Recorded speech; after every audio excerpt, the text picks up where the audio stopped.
Bonjour. Donc, nous avons avancé dans 2 chapitres du livre de Harada Oshi, L'essence du zen. Bon, avancé parce que c'est pas complet, je vous renvoie à la lecture du livre.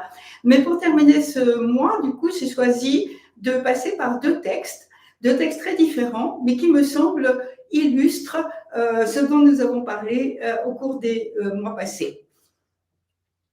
Donc voilà, le premier texte, c'est une histoire. C'est l'histoire de Monsieur Pouillang. Voilà, c'est une histoire qui nous dit une autre façon, en quelque sorte, d'aller vers l'essentiel, une autre façon d'aller vers son véritable soi, à travers donc l'histoire de ce Monsieur Pou, on va dire pour aller plus vite, qui était un Chinois amateur de beauté, qui vivait il y a longtemps et qui aimait beaucoup les maximes. Et moi, j'aime beaucoup les maximes de Monsieur Pou. Et il a appris, à travers les vicissitudes, à en inventer toujours de nouvelles. Et j'aime beaucoup spécialement celle-ci qui nous dit « La joie naît du contentement et le contentement naît du peu ». Je pense que c'est une maxime sur laquelle on peut rester un moment.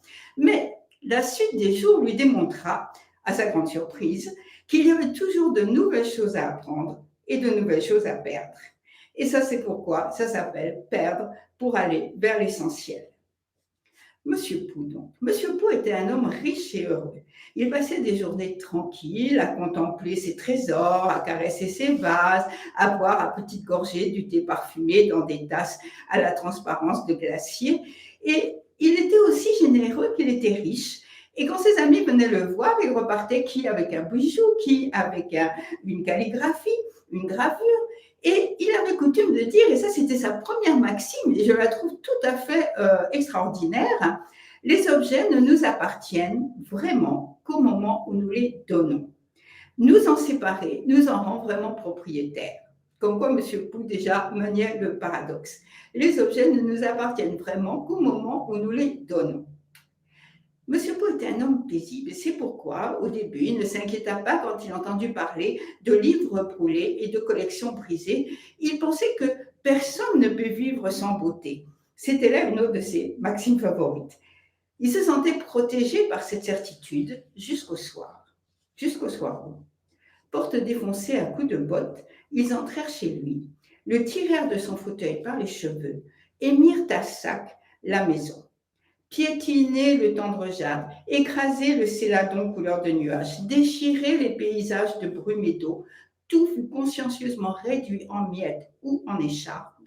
Et pour finir, la maison brûla et M. Pou trouva refuge dans la bicoque du gardien. Allongé sur le plancher rugueux, il regrettait ses biens disparus. Mais ce qui le faisait le plus souffrir, c'était la haine qu'il avait vue dans le regard de ses tortionnaires. Quelques jours plus tard, parce qu'il était devenu impossible en ville d'acheter autre chose que des bols de terre mal façonnés ou des vêtements rapiécés, M. Pou, qui était très résilient, décida de créer lui-même la beauté qu'il avait perdue. Des amis lui apportèrent qui un pinceau, qui du papier ou de l'encre, et il prit goût à tracer des signes, à faire des nuages d'encre, des lignes dansantes. Il se mit à dire à nouveau en souriant une nouvelle maxime, donc celle-là, la joie naît du contentement, le contentement naît du peu. C'est une maxime très nouvelle pour lui, qu'il avait peu eu l'occasion de mettre en acte jusque-là, mais je pense que c'est une bonne maxime pour nous. La joie naît du contentement et le contentement naît du peu. Jusqu'au soir où le revinrent. Ils traînèrent M. Pou par les oreilles avant de faire disparaître dans le feu papier, encre, murs grossiers et toits qui fuyaient. Là, M. Pou passa plusieurs jours sur le ciment de la cour, hagard, sans la moindre maxime à se mettre sous la dent. Inquiets, ses amis décidèrent de l'emmener hors de la ville à la campagne. Au début, M. Pou s'assit au bord d'un ruisseau, le regard rêveur. Il ne connaissait les arbres et les fleurs qu'à travers les peintures délicates et les rouleaux de soie. Mais après quelques semaines, il avait récupéré. L'œil vif, mine éclatante, M. Pou remerciait tous les dieux.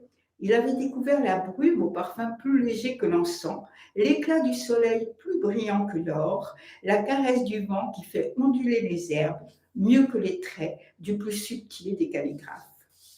Bon, il n'avait pas perdu tous ses réflexes de collectionneur. Il essayait de décrocher la toile d'araignée plus fine que la soie. Il cueillait les petites fleurs bleues, s'étonnait de les voir dépérir.